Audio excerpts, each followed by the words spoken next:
Bienvenidos a un episodio más de Libres para Elegir, elecciones 2026.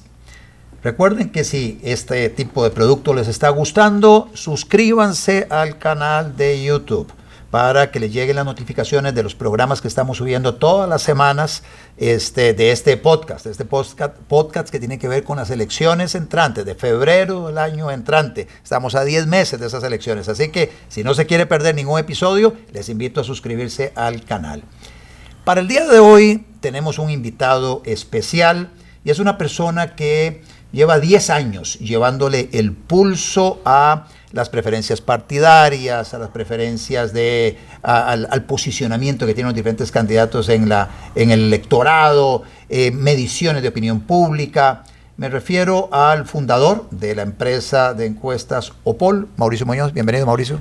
Muchas gracias, Soto, por invitarme, muchas gracias por tenerme aquí. Siempre he visto que tiene un desfile de gente de política y me gusta estar en ese desfile. Gracias por esta invitación y gracias a la gente que nos está viendo. Sí, Mauricio Muñoz no solo es el que está al frente de Opol, que es esta empresa encuestadora, ahorita encuestadora, ahorita hablamos de Opol, pero también está al frente, es el fundador de El Mundo CR, que es un medio de comunicación digital especializado en el tema de política. No iba a decir 100%, aunque ahora veo que tu hija está metido también en el tema de deportes. Está cubriendo algo de deportes también en El Mundo. Sí, tengo a mi hija y a Ferlín Fuentes. Ahí sí somos completamente especializados porque Ferlín es liguista y mi hija es liguista. Y vos sos liguista también. Sí, entonces... Yo también. A veces nos dicen la liga prensa. Ahí está bien. Ese lo acepto. Sí, que es esa información más parcializada. En la parte de política, medio de comunicación, El Mundo CR es un medio de comunicación que le abre espacio a todas las visiones ideológicas. Ahí hay artículos de diferentes referentes de la política de Costa Rica, desde diferentes trincheras ideológicas, y también, bueno, la cobertura que hacen bastante prolífica de todo lo que interesa en la política. Así que sí, es un medio que se ha ido posicionando muy bien en el tema de la política. Nada más para hacer el comercial, como usted lo empezó, claramente andamos de un lado del espectro ideológico hasta el otro lado del espectro ideológico. Yo antes ponía de ejemplo que teníamos a John Vega comentando y a Otto Guevara. Ajá. Creo que todavía estamos ahí a la derecha, no ha pasado nadie por el otro lado, entonces... Porque sí, algunos han intentado pasar a la derecha, pero sí, se quedan como a medio camino. Sí, es un medio de comunicación, sí, que yo lo sigo, yo todos los días leo las publicaciones que hace El Mundo y es una forma también de informarnos de qué está pasando en la política. También te metiste en el tema de encuestas. Hablemos un poquito de eso, Mauricio, porque hace muchos años había dos empresas encuestadoras que eran las que normalmente dominaban el mercado de las encuestas políticas. Una era Unimer, la otra encuesta creo que de Gallup. También estaba Borges y Despo también. Estuvieron ahí metidos en el tema de encuestas. Pero desde que Opol irrumpe, viene haciendo encuestas con una metodología un poco diferente, y tal vez si nos contás primero esa parte, la parte metodológica de las encuestas que hace Opol, cada cuánto hace encuestas, para entrar a ya el tema de cómo estás viendo la política, qué dicen los números. Bueno, nosotros la particularidad que tenemos es que solo hacemos encuestas presenciales, nosotros no hacemos encuestas telefónicas, eso lo quitamos desde el primer momento, nunca nos ha dado por hacer encuestas telefónicas, la hacemos casa a casa o en conglomerados, o la combinación entre ambos. Esto nos permite saber que nuestras muestras abarcan la población que queremos, que los géneros están bien distribuidos, que la gente que me está contestando en una casa es costarricense y vota en ese lugar, y también que me atiendan. Es mucho más fácil atender a un encuestador nuestro que atender en este momento una llamada telefónica que todo el mundo sospecha cuando le entra una llamada que no sabe quién es, y más si le van a empezar a preguntar cosas. Entonces, el tema de las encuestas telefónicas yo lo deseché desde el primer momento, y nosotros solo realizamos encuestas presenciales. Eso nos lleva...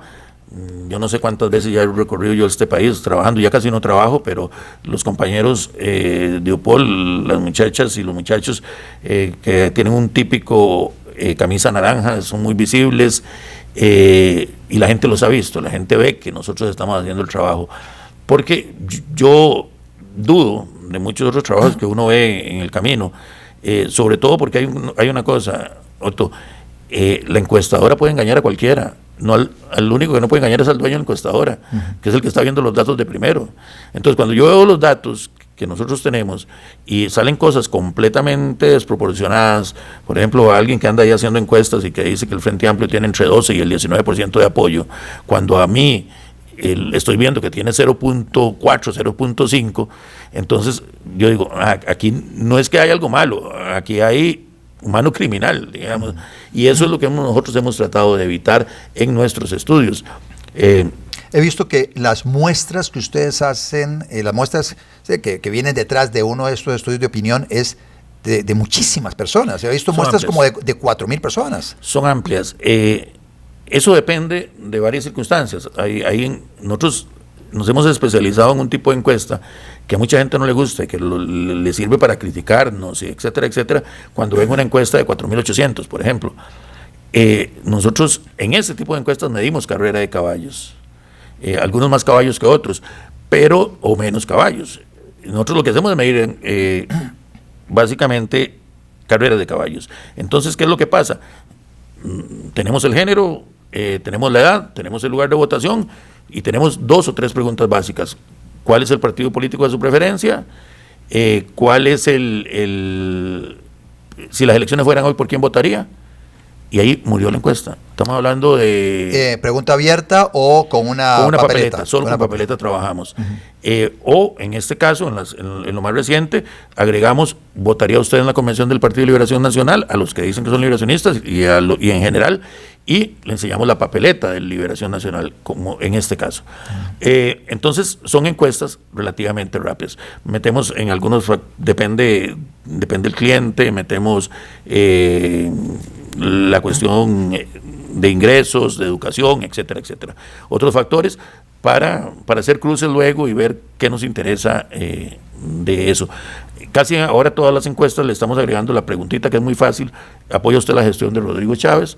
Para también tener ese material y ese elemento adicional.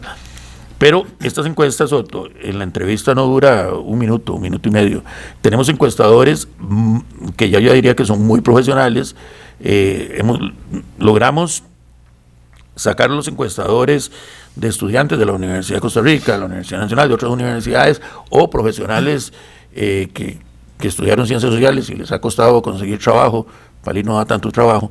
Qué feo eso que dije, deberían cortarlo. No, sí, hay gente que les ha costado encontrar salida laboral por las carreras que estudiaron, que eso es otro tema, pero tenemos gente muy profesional encuestando. No solo la gente que trabaja alrededor de la gente de sistemas, que lo manejamos desde Chile, la gente que hace el trabajo de supervisión, la gente que está encima de agarrar una muestra y decir, ok, de esta que hizo este encuestador vamos a tirar 50 llamadas para verificar que la encuesta se hizo. Tenemos un equipo muy amplio de gente, muy profesional, y eso nos permite tener datos y resultados muy claros.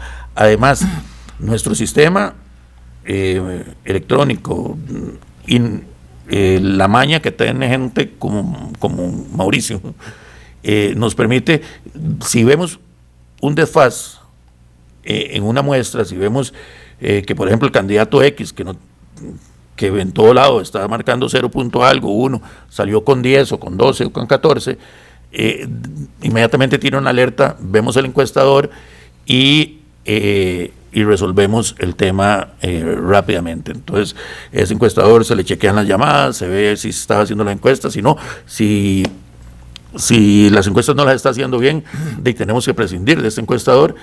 Y le digo, curiosamente, y también tengo que ser muy abierto en esto, con los únicos encuestadores que nosotros hemos tenido problemas es con gente que llega de la izquierda y empiezan a falsear datos para favorecer a su grupo político.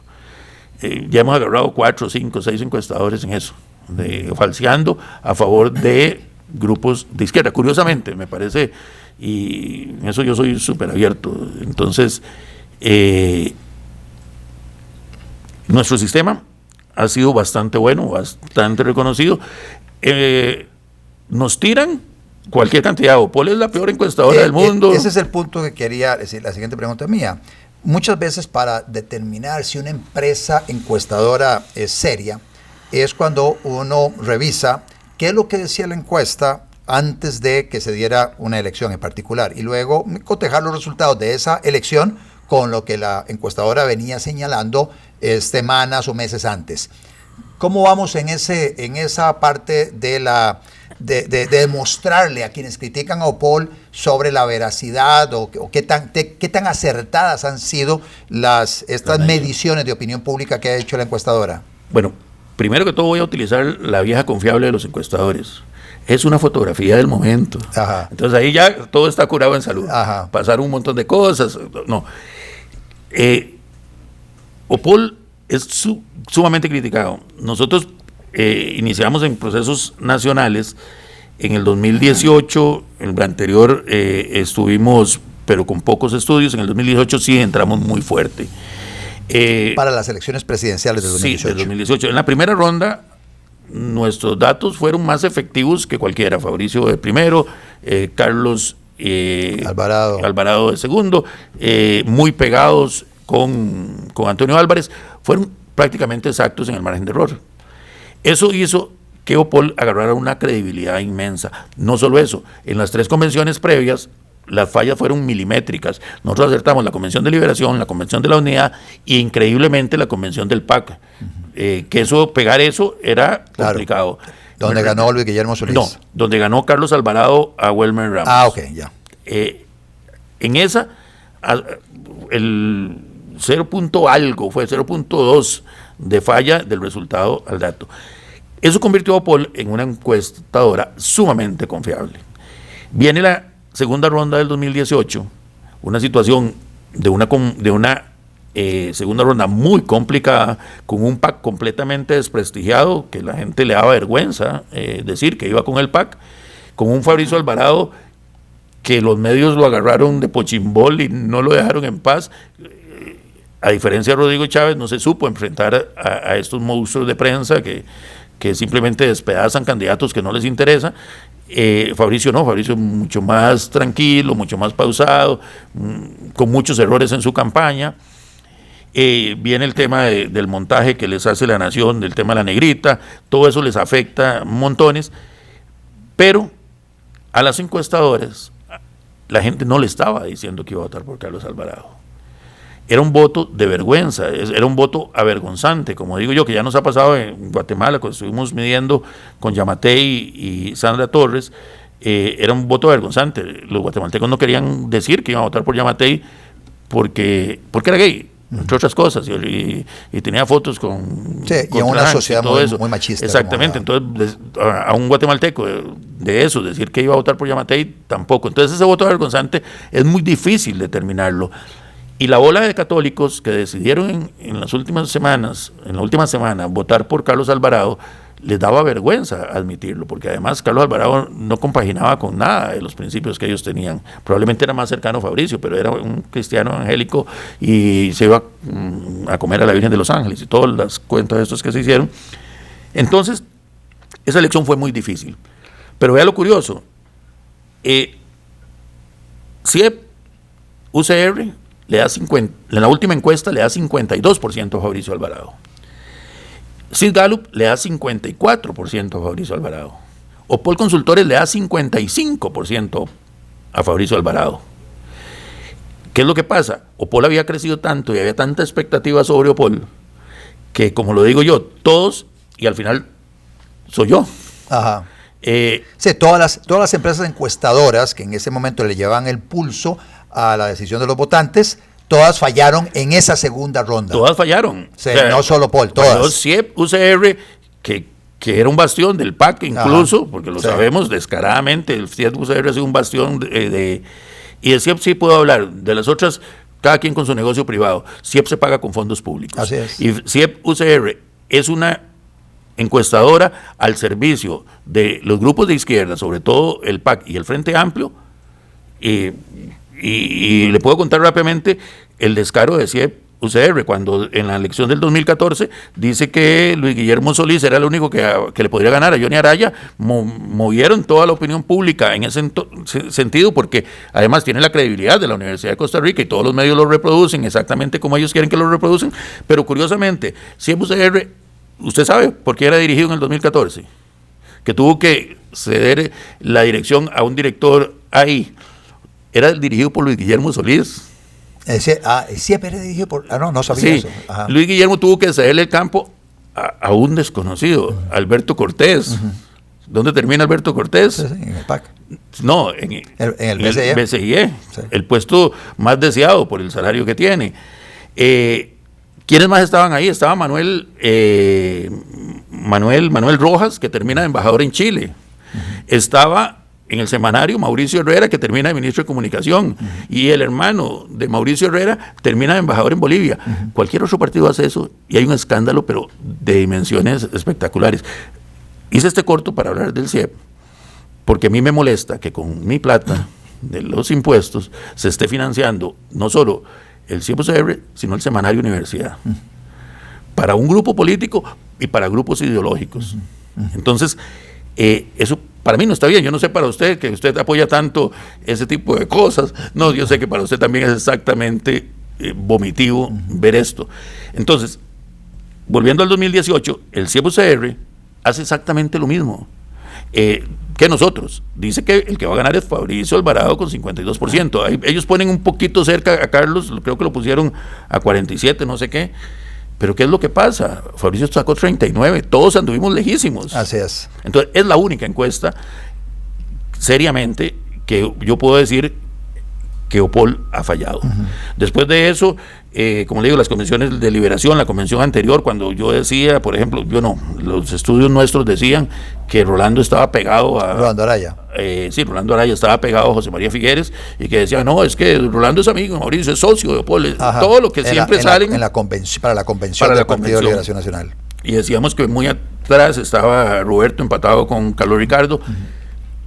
Claramente ahí sale otra encuesta en esos días que decía que no, que era Roberto el que estaba segundo, y ponían a Rolando bajísimo para crear esa incertidumbre, y obviamente que Figueres siguiera sosteniendo la cuestión. Pero bueno, fue exacto. Las elecciones municipales, por ejemplo, hay cantidad de testimonios del trabajo que nosotros hacemos en elecciones municipales. Me encanta trabajar en elecciones municipales, yo creo que usted se lo he comentado algunas veces, porque básicamente no se publican. Ajá. Y para mí las encuestas solo tienen tres cosas: estrategia, financiamiento y manipulación. Y para mí lo más importante es la estrategia.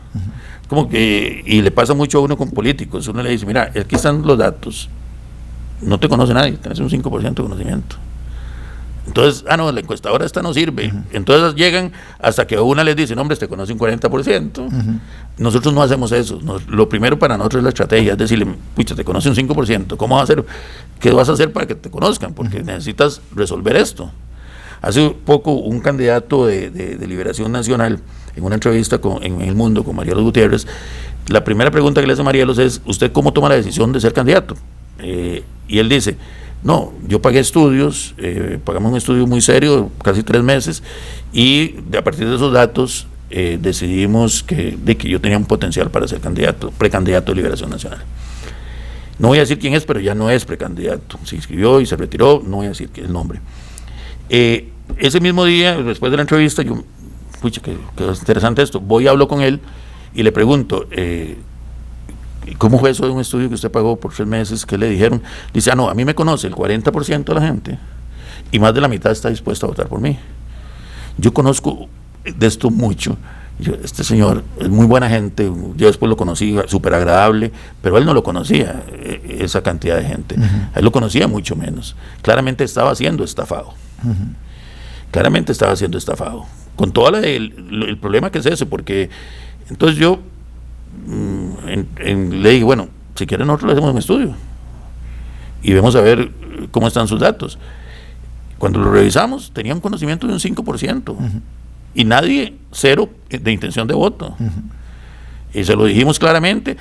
Incluso le dijimos, él dice, bueno, hágame un estudio entre un mes para ver. Una de las personas que trabaja conmigo le dice, si usted en un mes no sube 5 puntos, su candidatura es inviable. A ese nivel le hablamos nosotros a los clientes. Le hicimos el estudio, había subido 2%, intención de voto 0.1, toma la decisión y se retira. Pero el punto de la estrategia para mí es fundamental. Y usted ha estado en política. Lo que nosotros le damos al cliente es, ok, estos son los datos. Si le gustan, ahí están. Y si no les gusta y los quiere cambiar, busque, hay como 4 o 5 que le pueden dar el menú de los datos que usted quiera. Después viene el tema de financiamiento. Cuando una encuesta se cree en eso, se le dice a amigos, empresarios, pucha, estoy bien, ayúdame económicamente, o los bancos incluso. Y después viene la manipulación, que para mí es la cosa más tonta, porque ya nadie cree en esas manipulaciones. Sirven en algunos momentos, pero ya cuando una encuestadora dice, pucha, subámosle 10 sobre el margen de error, y van y descaradamente le suben. Uno ha visto cosas de encuestadores, por ejemplo, hubo una que en la convención pasada del PAC decía que iban a votar 600,000 personas y terminaron votando como 10,000. Entonces uno dice que el margen de error fue como un poco amplio. Entonces, esos son de las cosas, como le digo. Buenísimo. Muy interesante todo esto que acabas de presentar, Mauricio.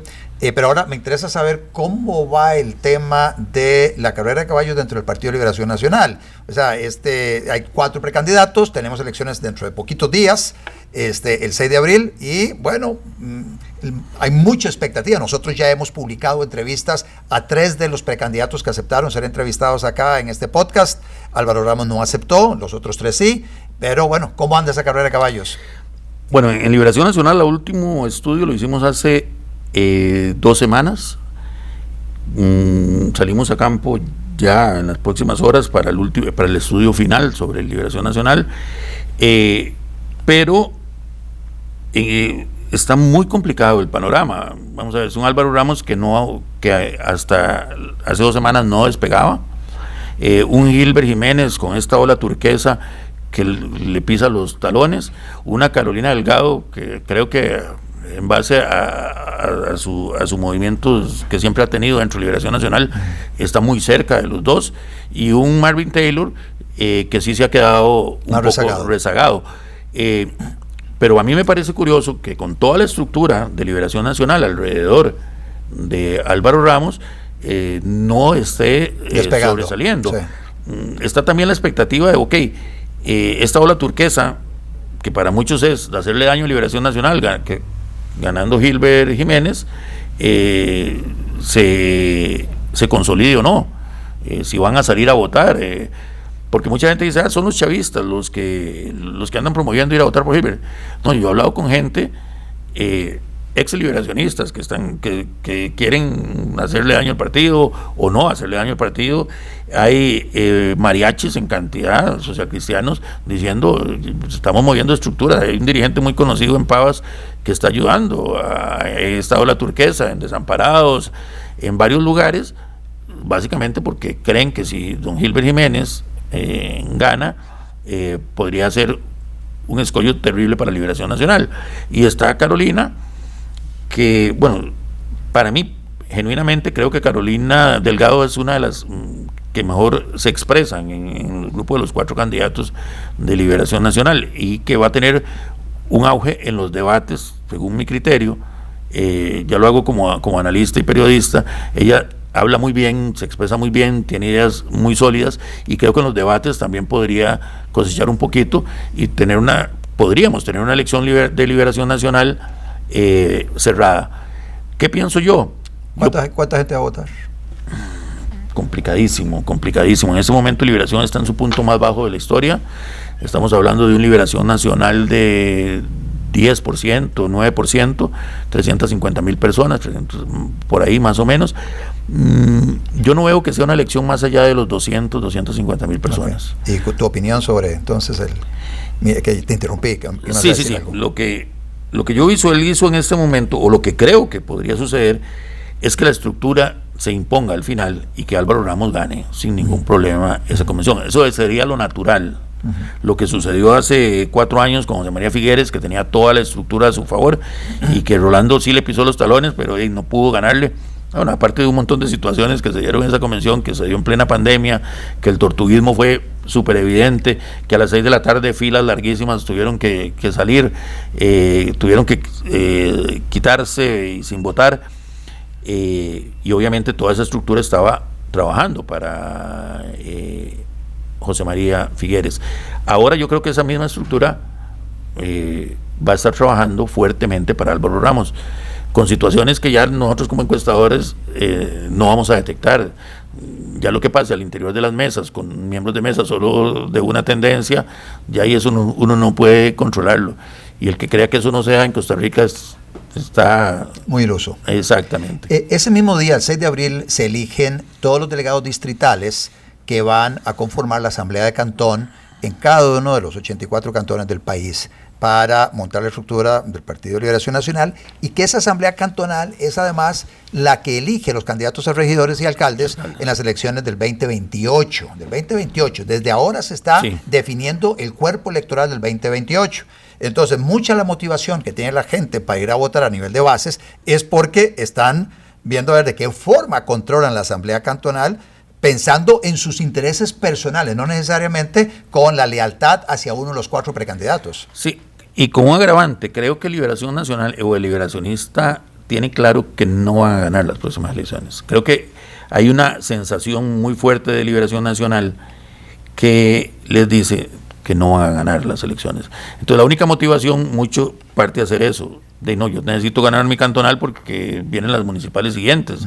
No, entonces hay candidatos, hay alcaldes, hay gente que está ahí, hay gente que quiere ser diputado o que está pulseando ser diputado, entonces está metido en papeletas para ganar delegados. Creo que lo que menos están pensando es en la presidencial. Y si eso lo dejan a la libre, si hay peligro de que esta ola turquesa o cualquier otra pueda entrar.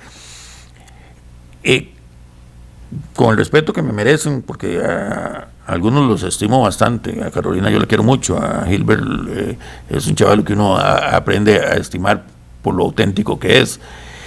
A Marvin no lo conozco tanto, estuvo mucho fuera del país, pero se ve como una persona bastante preparada.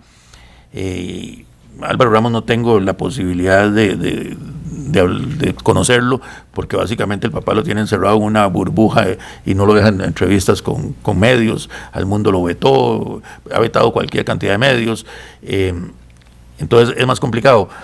Pero estos 4 candidatos, si Liberación tuviera posibilidades presidenciales, no estarían.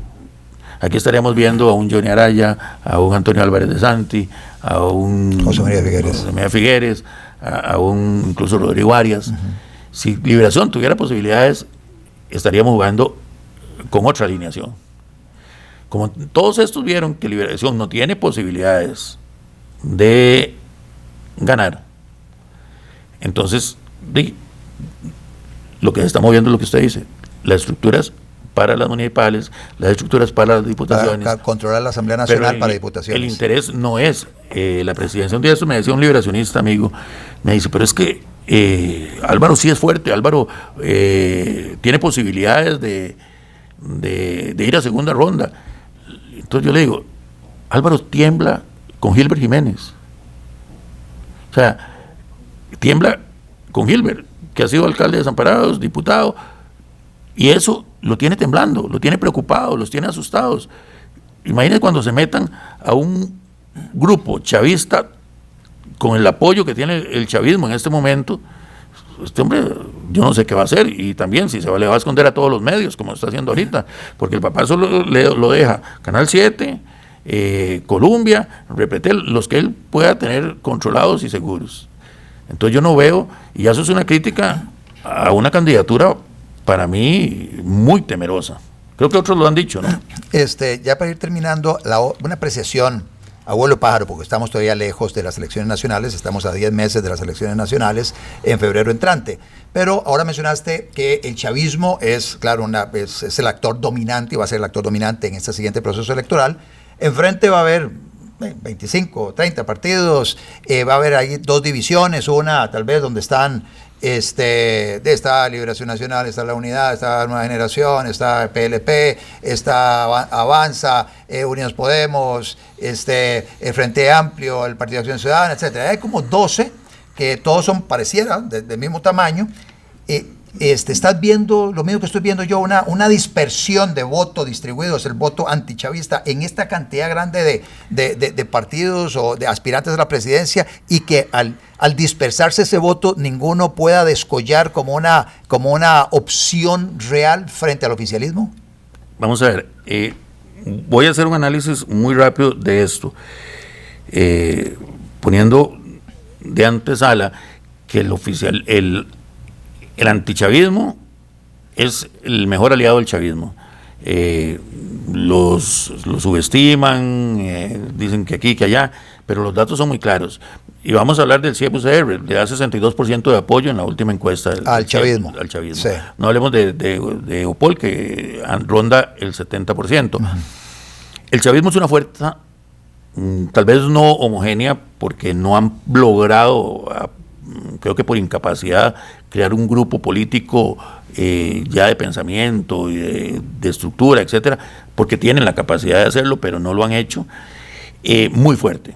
El chavismo ronda entre el 50 y el 55 de chavismo fuerte, y un 35 de chavismo duro. Entonces,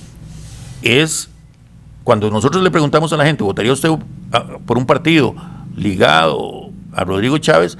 El 55% dice que sí. Ese número no es cosa pequeña, estamos hablando de 2 millones de personas. ¿Qué veo yo a hoy? Si hoy fueran las elecciones, el chavismo gana en primera ronda con un 65% de los votos y saca entre 35 y 40 diputados, a hoy. No hay ningún número que a mí me diga lo contrario. Hay 4, 5, 6 preguntas que uno puede hacer en una encuesta y todas llevan a que el chavismo ronda entre el 50 y el 60% de apoyo estructural, de gente que cree fielmente que deben continuar. Eso es muy grueso. Después viene la oposición al chavismo, que es lo que usted dice, está completamente desgranada, con un Fabricio Alvarado que se mantiene un poquito por debajo de su base, que anda como por un 10% de apoyo, un Liberación Nacional que anda como por un 9% de apoyo, y después los demás minúsculos, digamos, minúsculos. En la Unidad Social Cristiana van a haber problemas serios. Juan Carlos Hidalgo es un tipo que no ha logrado levantar nada, está marcándome 0.4, empatado con Fernando Zamora y con Claudio Alpizar. O sea, a ese nivel está el PUS, y no solo eso, con problemas internos muy fuertes, de desbandadas de dirigentes del PUS que se están yendo de ese partido, y con un Douglas Soto que está ya prácticamente en campaña, cuando uno hable las redes de Douglas Soto, y que mucha gente está yendo por ahí. Aunque lo peor para el PUS es que el aliado natural donde el PUS o los dirigentes del PUS se sienten identificados en el chavismo. Ahí tienen a Erwin Macís, y tienen a Pablo Heriberto Abarca, y tienen a Jorge Eduardo Sánchez, y tienen otros que ya están haciendo fila a ver cómo les dan pelota. Esmeralda Britton. Sí, tienen otros que están viendo a ver cómo les dan pelota. Dirigencia fuerte de Punta Arenas, dirigente de fuerza de San José, que no quieren estar con Juan Carlos Hidalgo, porque Juan Carlos ha sido un político muy complicado, considerado por muchos un político desleal, que han dado de un partido para otro, usted lo conoce. Entonces, es un sujeto que creo que va a llevar al PUS a su derrota histórica más difícil. ¿PLP y Unidos Podemos?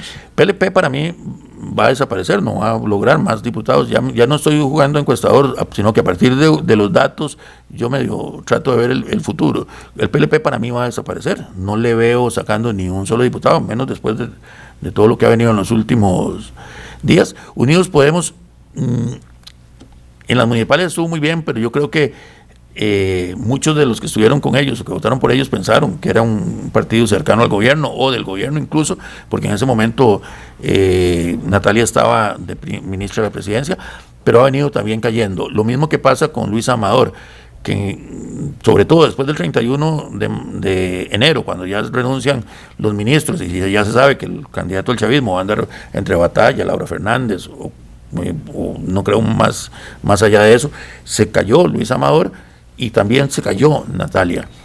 Entonces andan también bastante bajos.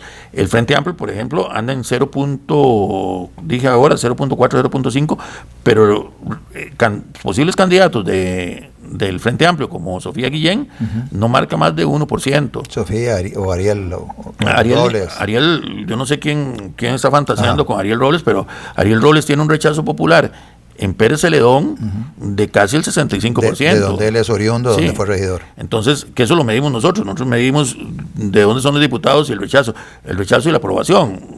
Ariel es uno de los que más rechazo tienen en su propio cantón. Entonces yo no sé quién está visualizando un Ariel como candidato. Claudia Dobles, ahí anda entre 1.5 y 2%. Si entra Claudia Dobles y más con doble postulación, eso va a ser una pésima noticia para el Frente Amplio. Yo creo que por eso andan buscando una especie de alianza con lo difícil que ha sido que el Frente Amplio se alíe. Yo esa historia de alianzas del Frente Amplio la recuerdo desde don José Merino, que en algunos momentos yo hablé con él para temas de alianzas, y el Frente Amplio siempre ha estado quitado, porque ya cuando Villalta dice, no, es que yo quiero ser diputado otra vez, porque qué bonito ser diputado, para servirle al pueblo y todo lo que dice Villalta, que sea el primer lugar por San José va a ser complicado, porque sabemos que Villalta es intermitente. Cuando él es diputado es candidato presidencial, pero cuando puede ser candidato a diputado, prefiere ser diputado y asegurar el trabajito ahí. Entonces, el Frente Amplio no le veo, tampoco va a volver a ser un partido unipersonal con Villalta de diputado. Y si Claudia Doble va en doble postulación, creo que el PAC va a volver con una diputación, pero así veo desgranaditos. Tal vez si Luis Amador no cae más y termina siendo el candidato del Progreso Social Democrático, podrían ellos sacar un diputado. Hay otras iniciativas ahí que tampoco las veo creciendo. ¿Qué más de lo que tenemos? Nueva República va a rondar los 4 o 5 diputados, y Liberación Nacional sí los veo en una situación de pasar de 19 a 10 a lo mucho. Lo que nos estaría dando un bloque muy fuerte del gobierno, como le digo, entre 35 y 40 diputados, y una desgranada ahí de poquitos y poquitos y poquitos, con el agravante que yo lo vengo diciendo ya de varios procesos, y que yo creo que la gente no lo entiende bien, el cociente y su cociente. El cociente y su cociente, eso estaba diseñado para un bipartidismo, no para esta gran cantidad de partidos, pero ese cociente y su cociente no se ha enfrentado a un partido realmente fuerte. Porque aquí podría pasar, en zonas como Limón o Guanacaste, que un partido saque todos los diputados. Así es. Y que queden varios partidos. Limón, Punta Arenas y Guanacaste. Sí, con 15,000, con 16,000 votos y 18 incluso, y que no les llegue al subcociente, y por ley básicamente no se les puede asignar un diputado a un partido que no llega al subcociente.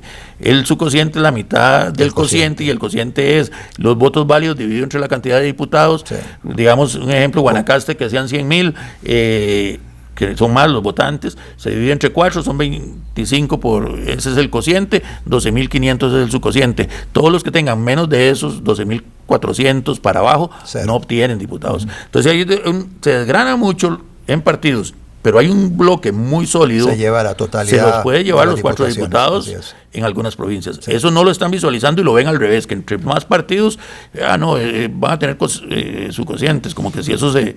No, hemos visto gente que se queda por 4 votos, sí, porque no llegaron al subcociente. Ya después, cuando llegan al subcociente y pasan, el tribunal ha hecho interpretaciones rarísimas, que termina dándole un diputado a gente que uno dice, pero 2 diputados a alguien, ¿cómo? Pero si apenas pasó del subcociente. El tribunal le ha dado diputaciones a partidos que solo tienen el subcociente y un poquito de residuo. Que no sería lógico, digamos, pero el tribunal ha hecho esas interpretaciones. Usted que critica mucho al tribunal, esa es otra. Lo ha hecho varias veces.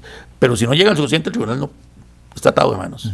Y creo que esto va a suceder, o podría suceder, en provincias como Punta Arenas, como Limón y como Guanacaste. Muchas gracias, Mauricio Muñoz.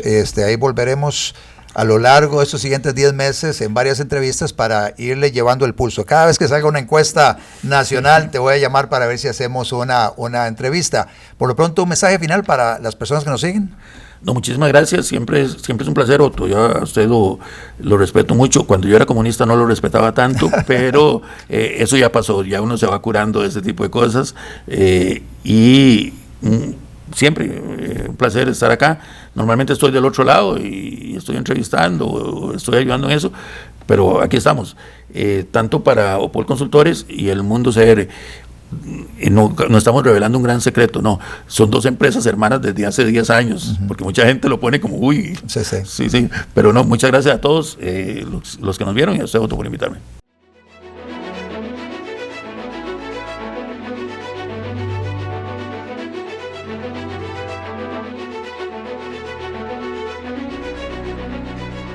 Podcast con Otto Guevara.